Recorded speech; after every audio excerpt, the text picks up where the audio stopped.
So what are you Yeah. doing in Sydney? I just have a few appointments, interviews, stuff like that. So I'm just down to see a friend and just have a little bit of fun while I'm down here. So yeah, nothing major. Okay, so where do you really live? At the moment, I'm living in a place called Dunedoo. It's in the country, New South Wales. So yeah, it's pretty much about like 5 hours drive away from Sydney. So more west from Sydney. So yeah, it's just a temporary thing. I'll be moving back to Sydney pretty soon. So I Okay, miss Sydney. Yeah. okay. Um, can you tell me a little bit about what's going on with you? Because we're really seriously thinking of bringing you to the United States in 2022. I run a major conference in Laughlin, Nevada, and I want to bring people from other countries that I Sure. consider credible people. And one of my students interviewed you, and I was really impressed with his interview. Okay, yeah, I remember him. He was a lovely guy, lovely man.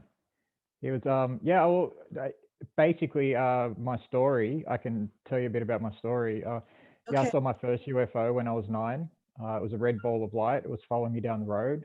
It was mimicking my movement. So when I'd stop, it would stop, and then when I kept walking, it kept moving, and it did that for about a minute, minute and a half. And then I sort of got a little bit scared, ran home and told my mum, and she said, "Oh, it's like an aeroplane," and I was like, knew even at that age, I knew it wasn't. So that sort of sprung me into trying to find out what it was. So I'd read all the books, I'd go into the school library and try and find out what it was that I saw, and then I found out about UFOs and all this, and yeah. So and then when I was 12, I had a sighting with my stepbrothers at the time, and we saw another red ball of light coming down, and we're in the backyard camping out, and it was a hot summer night, and it was coming down from the sky, and it just stopped to a certain point, was getting bigger and bigger, and then all of a sudden another blue ball of light has come in and started chasing the red ball of light around, and then after about, we watched this for about two minutes or something, and then another ball of light from up here, a green, yellowy green ball of light came down and started chasing the red ball as well. So there was all these lights flying around the sky. It was just, and when you're young, it was amazing. You know, we watched it for about 10 minutes.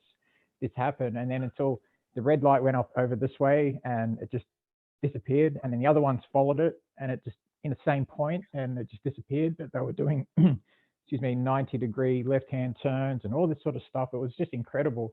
So that then spawned me into looking into it more and more, and then so every chance I could get, I'd find a book about it and then try and read about it. And this is 33 years ago, you know. So there was not any internet or anything like that back then. Well, not that I knew of. But so, yeah, over my life, though, I probably had about maybe 14 sightings up until a decade ago. And then a decade ago, I came up to this place called Dunedoo in central West New South Wales. And like that's the family town kind of thing. There's only 700 people that live there. Um, and yeah, it was just, and then I started seeing things on the second night that I was here, a massive ball of light that moved over the home behind us. And it was so low, you know, it was sort of illuminating the tiles a little bit as it was going over and on the roof. And it was just incredible. And then so I was like, oh, they're here again. Wow. And then I started getting my father involved, and he started, you know, coming to see them as well. And then every night we'd bring a book out, and if we saw something, we'd write it down and the trajectory, what it did, you know, the time and everything. And so over a period of about 10 months, you know, we saw so many, got to the point where after a couple of months, we were seeing them sometimes on a nightly basis, you know, sometimes then they disappear for weeks on end and you wouldn't see anything. But the action here in Dunedoo was just absolutely crazy. It was just all the time. It was pretty full on. And so I called up UFO groups from Sydney, and they came up. They sent investigators up, and the very first investigator that came here witnessed a big orange disc shaped but there was no metallic, but it was like a disc shape, but it had orange glow all the way around it, and it moved over the house the second he came here. And I was in the backyard getting ready to film this thing. I didn't even know it was coming, but I had the camera pointed up at that angle. And then I heard my father and this gentleman yelling my name from, so I ran through the house and came out the front, and there they are pointing up over the house. And I watched this thing move over with them, heading towards where I was in the backyard. And it was just amazing. So from then on, the investigators knew, hey, there's something to the story. So then and the following night as well, we witnessed a ball of light coming over, and it was changing colors, and it was doing some incredible things. And then there was 9 of us, and all of a sudden, one of the guys has shown a flashlight on it, and it stopped in the sky, and all the colors went out, and it just hovered there right above us for about 3 hours, you know, and it was blocking out some stars and everything, and it was just incredible. So that made everyone really excited. I had journalists come into town from the Sun Herald newspaper, and they witnessed in the backyard with me within 5 minutes of coming here, 2 balls of light coming over, and had Mariana Flynn, who was president of UFO Research New South Wales. She was with me as well. And she said to me, can you get your friends to come? And I said, oh, you know, no pressure or anything, but I thought, guys, can you come now, please? And then within 5 seconds, 2 balls of light have come over the house, changing, you know, speeds and everything, and right in front of all of us. And and the journalists were just blown away. They'd never seen anything like it. And they were from Australia's most respected newspaper, the Sun Herald. And, you know, no nonsense journalists. They were just blown away. So they did a story in the paper saying that they actually saw UFOs over the property with me, and that it was pretty amazing, you know. And so from then on, I just started doing talks and presentations all around Australia, just trying to get my story out there, the truth about UFOs out there, because for me, it's affected me greatly since I was a child. You know, having friends turn against me, having family turn against me when I talk to them about it, thinking I'm crazy and all that sort of stuff. And you know, I know what I've seen at the end of the day, and I'm a bit of a fighter, so I don't back down to anybody. So, you know, at the end of the day, I know it's the truth. And so up to now, I've got about 196 witnesses who've witnessed the phenomenon with me. I see them all the time when I go to conferences, on the way to conferences or on the way back from conferences, all around Australia. Okay, now what is the first year that you had that sighting? The year? Can you remember the year? Hanging. And yeah, I mean, yeah, sorry. The year that you had the first sighting.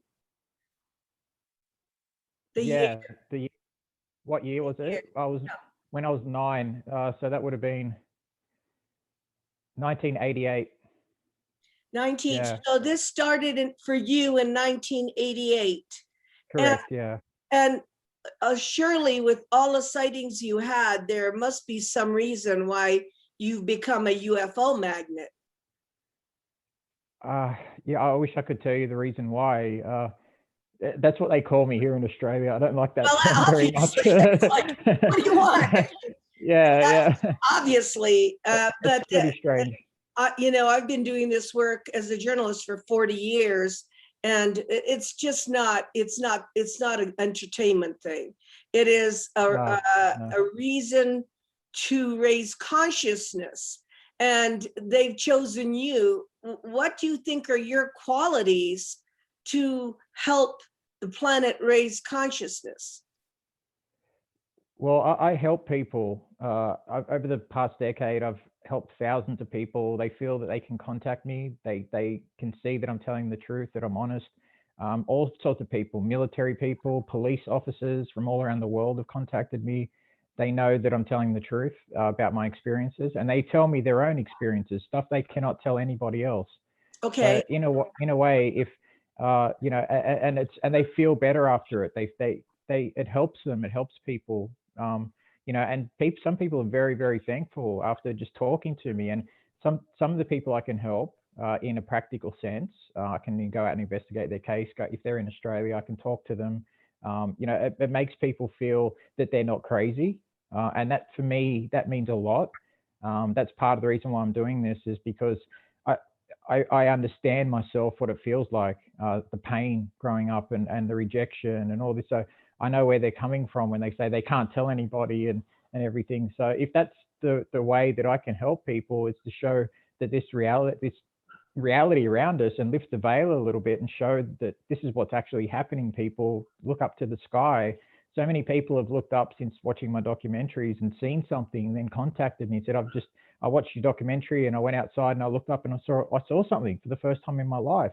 this has happened so many times to me. I'll talk to people on the phone, and even if they're over in America, I'll be talking to them, and I'll see a UFO here while I'm talking to them, or wherever I am, and they'll see a UFO at the same time on their end. And this has happened so many times, and they'll film it as well and send the film to me straight away at the end of the, the conversation. And so I know that it's real. I know that they're not just saying that, and then I'll send them what I just captured, and usually it'll be the same type of UFO. It'll be the same ball of light or the same color, or it's very strange. I can't explain that. And there's a lot of strange not idiosyncrasies, synchronicities, all the time in my life. I've had that constantly since I was a child. But over the past decade, since going public, it's been pretty full on. It has been full on. So I've been in 5 documentaries now, and one just came out the other day. And in 4 out of the 5 documentaries, UFOs have actually appeared in the documentary for the documentary people to see and film themselves. And so that's never happened in history, where as far as I've been told. But I mean, I know with the Dorothy Izat documentary, the UFO appeared in the background. For that, yes. Yeah, I know. Yeah, yeah. Yeah. That's capturing the light. Yeah. Yeah, Um, I saw that. yeah, it's a good documentary. Yeah. Yeah. And so, yeah, I find that really strange too, that they appear on the way to conferences, on the way back, they appear for documentary makers. There's a big one coming out